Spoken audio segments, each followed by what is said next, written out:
Good morning കൂട്ടുകാരെ. നമ്മളിന്ന് 10ാം ക്ലാസ്സിലെ സെക്കൻഡ് ചാപ്റ്റർ, കെമിസ്ട്രിയിലെ സെക്കൻഡ് ചാപ്റ്ററായ gas laws and mole concept, അതിനെപ്പറ്റിയാണ് പറയണത്. വാതക നിയമങ്ങളും മോൾ സങ്കല്പനവും. അപ്പം അതിൻ്റെ തുടക്കത്തിൽ വാതകങ്ങൾ അല്ലെങ്കിൽ ഗ്യാസ് എന്താണെന്ന് പറയുന്നുണ്ട്, അതിൻ്റെ പ്രോപ്പർട്ടീസ് പറയുന്നുണ്ട്. അപ്പോൾ അതൊക്കെ ജസ്റ്റ് ഒന്ന് പറഞ്ഞു പോവാം.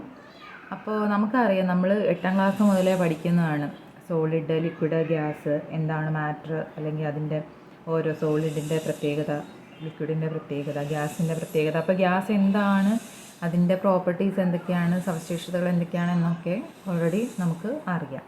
ഓക്കെ, അപ്പോൾ എന്നാലും ചാപ്റ്റർ തുടങ്ങുമ്പോൾ നമുക്ക് അതിനെപ്പറ്റി പറയണമല്ലോ. അപ്പം ഇതിനകത്ത് ടെക്സ്റ്റിൽ നമ്മുടെ കുറച്ച് കാര്യങ്ങൾ പറഞ്ഞിട്ടുണ്ട് ഗ്യാസിനെ പറ്റി. അതിൽ കുറച്ച് ഞാനിവിടെ കാണിച്ചിട്ടുണ്ട്, 2-3 എണ്ണം. അപ്പം അതിനകത്ത് പറയണത് എന്താണെന്ന് ചോദിച്ചാൽ, each gas contain numerous minute molecule. അതായത് ഓരോ വാതകത്തിലും അതിസൂക്ഷ്മങ്ങളായ അനേകം തന്മാത്രകൾ അടങ്ങിയിട്ടുണ്ട്. അപ്പോൾ നമുക്കറിയാം, വാതകം എന്ന് പറയുമ്പോൾ നമ്മൾ ഭയങ്കര മൂവബിളാണ്. നമ്മൾ എവിടെ വെച്ചാലും അതിന് പോകാൻ പറ്റുന്ന, അതിനൊരു പരിധിയില്ല അല്ലേ. അതിന് സഞ്ചരിക്കാൻ നമ്മൾ എത്രത്തോളം സ്പേസ് അതിന് അവൈലബിളായി കൊടുത്തിട്ടുണ്ടോ അത്രയും അത് മൂവ് ചെയ്തുകൊണ്ടിരിക്കും. അപ്പോൾ അതിനകത്ത് ഒരുപാട് തന്മാത്രകൾ, അതിസൂക്ഷ്മങ്ങളായ തന്മാത്രകൾ ഓരോ വാതകത്തിലും അടങ്ങിയിട്ടുണ്ട്. ഓക്കെ, ഇനിയും പറയണത്, the molecules of a gas are in a state of rapid random motion in all direction. വാതകത്തിലെ തന്മാത്രകൾ എന്ന് പറയുന്നത് എല്ലാ ദിശകളിലേക്കും നിരന്തരം ചലിച്ചുകൊണ്ടിരിക്കും. അത് നമുക്കറിയാം അല്ലേ. ചലന സ്വാതന്ത്ര്യം എന്ന് പറയുന്നത് വാതകത്തിനെ സംബന്ധിച്ചിടത്തോളം വളരെ കൂടുതലാണ്. പിന്നെ പറയണത്, there is no attraction between the gas molecules and with the walls of the container. അതായത് വാതക തന്മാത്രകളും പാത്രത്തിൻ്റെ വാൾസും ഭിത്തിയും തമ്മിലും ആകർഷണം തീരെയില്ല. ആകർഷണം അല്ലെങ്കിൽ അട്രാക്റ്റീവ് ഫോഴ്സ് വളരെ കുറവായതുകൊണ്ടാണ് ഗ്യാസിന് ഇത്രയും സ്പേസിൽ അല്ലെങ്കിൽ ഇത്രയും ദൂരത്തോട്ട് നമുക്ക് സഞ്ചരിക്കാൻ കഴിയുന്നത് തന്നെ. എന്തുകൊണ്ടാണ്? അട്രാക്റ്റീവ് ഫോഴ്സ് വളരെ കുറവായതുകൊണ്ടാണ് അല്ലേ. അപ്പോൾ അതൊക്കെയാണ് ഇതിനകത്ത് ഗ്യാസിനെ പറ്റി കുറച്ച് കാര്യങ്ങൾ പറഞ്ഞിട്ടുള്ളത്. അപ്പം അതിനെ കൂടുതൽ നമുക്ക് അറിയാം. ഗ്യാസ് എന്ന് പറയുന്നത് നമ്മൾ എവിടെ തുറന്നു വിട്ടാലും, അതൊരു ഗ്ലാസ്സിലെടുത്ത് വെച്ച് അടച്ചു വെച്ചാൽ അതിനകത്തിരിക്കും. അതേ സാധനം തന്നെ നമ്മളൊരു മുറിക്കുള്ളിൽ വിട്ട് ആ മുറി ആകെ പരക്കും അല്ലേ. നമ്മൾ ഈ ചന്ദനത്തിരി അല്ലെങ്കിൽ പുക ഒക്കെ എവിടം വരെ പോകും നമുക്കറിയാം. അപ്പോൾ എവിടെ അത് വെച്ചാലും അത് എത്രത്തോളം വേണമെങ്കിലും എവിടം വരെ വേണമെങ്കിലും പോവാം. അപ്പം വാതക തന്മാത്രകൾ തമ്മിലുള്ള അകലം എന്ന് പറയുന്നത് ഭയങ്കര കൂടുതലായിരിക്കും. അല്ലെങ്കിൽ അതിൻ്റെ ചലന സ്വാതന്ത്ര്യം എന്ന് പറയുന്നത്, മൂവബിൾ കപ്പാസിറ്റി എന്ന് പറയുന്നത് വളരെ കൂടുതലായിരിക്കും. അതെന്തുകൊണ്ടാണെന്ന് ചോദിച്ചാൽ അതിൻ്റെ മോളിക്യൂൾസ് തമ്മിലുള്ള അട്രാക്റ്റീവ് ഫോഴ്സ് എന്ന് പറയുന്നത് ഭയങ്കര കുറവാണ്. അട്രാക്റ്റീവ് ഫോഴ്സ് ഇല്ല എന്ന് തന്നെ വേണമെങ്കിൽ പറയാം. അതേപോലെ തന്നെ കുറവായതുകൊണ്ടാണ് അത് അത്രയും ദൂരത്തിലോട്ട് സഞ്ചരിക്കാൻ പറ്റുന്നത്. ഓക്കെ, പിന്നെ നമ്മൾ പറയുകയാണെങ്കിൽ അതിൻ്റെ പ്രോപ്പർട്ടീസാണ് പറയുന്നത്. ഫസ്റ്റ് പ്രോപ്പർട്ടി എന്ന് പറയുന്നത് വോളിയം. അതായത് ഗ്യാസിൻ്റെ ഫസ്റ്റ് പ്രോപ്പർട്ടി എന്ന് പറയുന്നത് വോളിയം എന്ന് പറയുന്നത് എന്താണ് നമുക്കറിയാം. The space occupied by a substance is known as its volume. അതായത് ഒരു പദാർത്ഥത്തിന് സ്ഥിതി ചെയ്യാൻ ആവശ്യമായ സ്ഥലത്തിൻ്റെ അളവിനെയാണ് വോളിയം അല്ലെങ്കിൽ വ്യാപ്തം എന്ന് പറയുന്നത്. ഒരു പദാർത്ഥം അതിനെ ഒക്കുപ്പൈ ചെയ്യാൻ, അതിന് ഇരിക്കാൻ വേണ്ട സ്ഥലത്തിൻ്റെ അളവ്. ഇപ്പോൾ ഒരു കല്ലെടുത്ത് വയ്ക്കുകയാണെങ്കിൽ ആ കല്ലിരിക്കുന്ന ആ ഒരു സ്പേസ്, അതാണ് അതിൻ്റെ വോളിയം. അതേപോലെ ഒരു വെള്ളം ഒരു ഗ്ലാസ്സിലെടുത്ത് വെച്ചാൽ ആ ഗ്ലാസ്സിൻ്റെ അളവ്.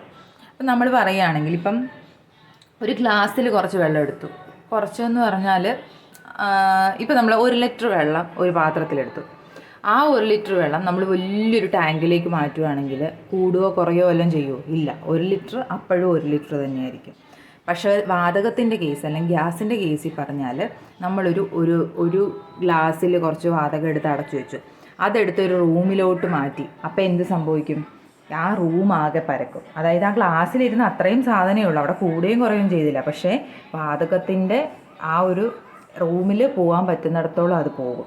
അതായത് സ്പേസ്, അതിന് നമ്മൾ എന്തോരം സ്പേസ് അവൈലബിളായിട്ട് കൊടുക്കുന്നു അത്രയും സ്പേസിൽ ഫുൾ അത് കവർ ചെയ്യും. മനസ്സിലായോ? അതായത് വാതകത്തിൻ്റെ വ്യാപ്തം എന്ന് പറയുന്നത് മാറിക്കൊണ്ടേ ഇരിക്കും.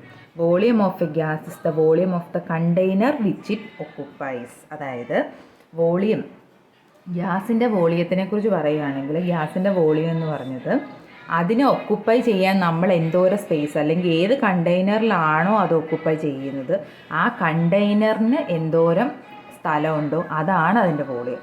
അല്ലാണ്ട് ഇത്ര വോളിയം ഗ്യാസ് എന്ന് നമുക്ക് ഒരിക്കലും പറയാൻ പറ്റത്തില്ല. കാര്യം നമ്മൾ എവിടെയാണോ അത് സൂക്ഷിക്കുന്നത് ആ സൂക്ഷിക്കുന്ന കണ്ടെയ്നറിൻ്റെ വലിപ്പം അനുസരിച്ചിരിക്കും ആ ഗ്യാസിൻ്റെ വോളിയം. മനസ്സിലായോ പറഞ്ഞത്? അടുത്തത് പറയുന്നതെന്ന് പറഞ്ഞാൽ പ്രഷറിനെ പറ്റിയാണ്. അടുത്തൊരു ഗ്യാസിൻ്റെ പ്രോപ്പർട്ടിയാണ് പ്രഷർ. പ്രഷർ എന്ന് പറയുമ്പം ഇതേപോലെ തന്നെയാണ് നമുക്ക് പ്രഷറിലും പറയാൻ പറ്റുന്നത്. ചെറിയൊരു സ്ഥലത്താണ് നമ്മൾ ആ ഒരു ഗ്യാസിനെ എടുക്കുന്നതെങ്കിൽ അവിടെ പ്രഷർ കൂടുതലായിരിക്കും. വലിയൊരു സ്പേസിലോട്ട് അതിനെ മാറ്റിയാൽ അവിടെ പ്രഷർ കുറവായിരിക്കും എന്നേ നമുക്ക് പറയാൻ പറ്റത്തുള്ളൂ. ആ സ്പേസ് മാറുന്നതിനനുസരിച്ച് അത് മാറിക്കൊണ്ടേയിരിക്കും. അപ്പോൾ പ്രഷർ എന്ന് പറയുമ്പോൾ നമ്മൾ എപ്പോഴും നോക്കുന്നത് യൂണിറ്റ് ഏരിയയിലെ പ്രഷറായിരിക്കും. യൂണിറ്റ് ഏരിയ എന്ന് പറയുന്നത് 1 അറിയാലോ, നീളവും വീതിയും ഉയരവും 1 വീതം എടുത്തിട്ട് അവിടുത്തെ ആ ഒരു അത്രയും സ്പേസിലെ പ്രഷർ എന്തോരം ഉണ്ടോ അതിനെ വെച്ചിട്ടാണ് നമ്മൾ പ്രഷർ പറയുന്നത്.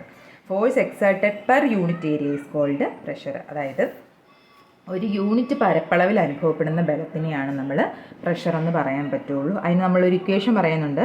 Force on unit area equal to total force exerted on the surface divide by surface area. അതായത് പ്രതലത്തിൽ അനുഭവപ്പെടുന്ന ആകെ ബലം ഡിവൈഡ് ബൈ പ്രതലത്തിൻ്റെ പരപ്പളവ്. അത് വെച്ചിട്ട് നമ്മൾ യൂണിറ്റ് പരപ്പളവിലെ ബലം കണ്ടുപിടിക്കും. അതേ നമുക്ക് പ്രഷറിൻ്റെ കേസിൽ പറയാൻ പറ്റുള്ളൂ. ഓക്കെ. പിന്നെ പറയുന്നത് ടെമ്പറേച്ചറാണ്. ടെമ്പറേച്ചർ എന്ന് പറയുമ്പം നമുക്കറിയാം ഒരു ഗ്യാസ് എടുത്താൽ അതിലെ മോളിക്യൂൾസ് തമ്മിൽ എന്താണ് റാപ്പിഡ്ലി മോഷനാണ്, മൂവിങ് റാപ്പിഡ്ലിയാണ്. അതായത് എന്താ പറയുക, അത് നിരന്തരം ചലിച്ചുകൊണ്ടിരിക്കുക, അത് ഒരിടത്തിങ്ങനെ ഇരിക്കുന്നില്ല. അപ്പം ഈ ചലനം മൂലം നമുക്ക് കിട്ടുന്ന ഊർജ്ജം ഏതാ? പൊട്ടൻഷ്യൽ എനർജിയാണോ കൈനറ്റിക് എനർജിയാണോ? കൈനറ്റിക് എനർജിയാണ്. അതായത് ഗതികോർജ്ജമാണ്. ചലനം മൂലം ഒരു മൂവ്മെൻറ്റ് മൂലം നമുക്ക് ഒരു മോളിക്യൂളിന് കിട്ടുന്ന എനർജി എന്ന് പറയുന്നത് കൈനറ്റിക് എനർജിയാണ് അല്ലേ? അപ്പം നമ്മൾ ഈ ഒരു ഗ്യാസിനെ ചൂടാക്കുക എന്ന് പറഞ്ഞാൽ എന്താ? താപനില കൂടുക, ടെമ്പറേച്ചർ കൊടുക്കുക അവിടെ ചെയ്യുന്നത് അല്ലേ? അപ്പോൾ ഈ വാതകത്തിൻ്റെ താപനില കൂട്ടി, അതായത് ടെമ്പറേച്ചർ കൂട്ടിയാൽ അതിൻ്റെ ചലനത്തിന് എന്ത് സംഭവിക്കും? ചലനം കൂടും. അതായത് ഓൾറെഡി അത് ചലിച്ചുകൊണ്ടിരിക്കുകയാണ്, അപ്പോൾ അതിൻ്റെ ചലനം കൂടും. ചലനം കൂടുമ്പോൾ എന്താ കൂടുന്നത്? ഗതികോർജ്ജം അല്ലെങ്കിൽ കൈനറ്റിക് എനർജിയാണ് കൂടുന്നത്. ഓക്കെ. അതായത് ഒരു തന്മാത്രകളുടെ ചലനം മൂലം ഉണ്ടാകുന്ന ഊർജ്ജം ഗതികോർജ്ജമാണ്. ആ തന്മാത്രകൾക്ക് ടെമ്പറേച്ചർ കൊടുക്കുമ്പോൾ അതിൻ്റെ മൂവ്മെൻറ്റ് കൂടും, അതായത് ഗതികോർജ്ജം കൂടും. അപ്പോൾ എന്ത് സംഭവിക്കും? അതിൻ്റെ ഊർജ്ജം, തന്മാത്രകളുടെ ഊർജ്ജം കൂടുക താപനില കൊടുക്കുമ്പോൾ ചെയ്യുന്നത്. അപ്പോൾ അതാണ് temperature is the average kinetic energy of molecule in A substance. ഒരു സബ്സ്റ്റൻസിലുള്ള അല്ലെങ്കിൽ ഒരു പദാർത്ഥത്തിലുള്ള തന്മാത്രകളുടെ ശരാശരി ഗതികോർജ്ജത്തിൻ്റെ അളവ്, കൈനറ്റിക് എനർജിയുടെ അളവാണ് അതിൻ്റെ താപനില എന്ന് പറയുന്നത്. ആ ഒരു പദാർത്ഥത്തിലെ തന്മാത്രകളുടെ ശരാശരി ഗതികോർജ്ജത്തിൻ്റെ അളവ്. ഗതികോർജ്ജം എന്ന് പറയാൻ കാര്യം എന്തുകൊണ്ടാണ്? മൂവ്മെൻറ്റ് മൂലം കിട്ടുന്ന എനർജി എന്ന് പറയുന്നത് ഗതികോർജ്ജമാണ്. നമ്മൾ ടെമ്പറേച്ചർ അവിടെ അപ്ലൈ ചെയ്യുമ്പോൾ അല്ലെങ്കിൽ ടെമ്പറേച്ചർ നമ്മൾ ഒരു ഗ്യാസിന് കൊടുക്കുമ്പോൾ അവിടെ എന്താണ് സംഭവിക്കുക? അവിടെ ടെമ്പറേച്ചർ കൂട്ടി കൊടുക്കുമ്പോഴത്തേക്കും ഗതികോർജ്ജം കൂടും. അതായത് ഊർജ്ജം, ഗതികോർജ്ജം എന്ന് പറയുന്നത് മൂവ്മെൻറ്റ് മൂലം ഉണ്ടാകുന്ന ഊർജ്ജം, അത് കൂടും. അപ്പോഴത്തേക്കും എന്താണ് ഭയങ്കര മൂവബിൾ ആവും, അതായത് വാതകം ഒന്നുകൂടി മൂവ്മെൻറ്റ് കൂടും. മനസ്സിലായോ?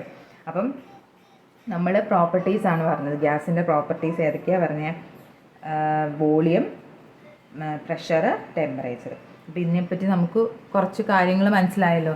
അപ്പോൾ ഇത് ജസ്റ്റ് ഒന്ന് അറിഞ്ഞിരുന്നാൽ മതി. പ്രത്യേകിച്ചൊരു ക്വസ്റ്റ്യൻ ഇതിൽ നിന്നും പറയാനും വേണ്ടിയൊന്നുമില്ല. എങ്കിലും ചിലപ്പോൾ 1 വേർഡിൻ്റെയോ എന്തെങ്കിലും ഒരു പ്രോപ്പർട്ടി എഴുതാനോ അല്ലെങ്കിൽ എങ്ങനെ അതിനെ ബാധിക്കുന്നു അല്ലെങ്കിൽ എങ്ങനെ എഫക്റ്റ് ചെയ്യുന്നു ഗ്യാസും വോളിയം തമ്മിലുള്ള റിലേഷൻഷിപ്പോ അല്ലെങ്കിൽ അങ്ങനെ ഇത് 1 വേർഡിലോ വല്ലതും ചോദിച്ചാൽ ജസ്റ്റ് അറിഞ്ഞിരിക്കുക. അപ്പം ഇത്രയും കാര്യങ്ങൾ അറിഞ്ഞാൽ അങ്ങോട്ട് നമുക്ക് ലോസ് പറയാൻ പറ്റുള്ളൂ. അപ്പം ഇത് ഇൻട്രൊഡക്ഷൻ എന്നുള്ള രീതിയിൽ പറയണതാണ്. ഓക്കെ. അപ്പോൾ വീഡിയോ എല്ലാവർക്കും ഇഷ്ടമായെന്ന് വിചാരിക്കുന്നു.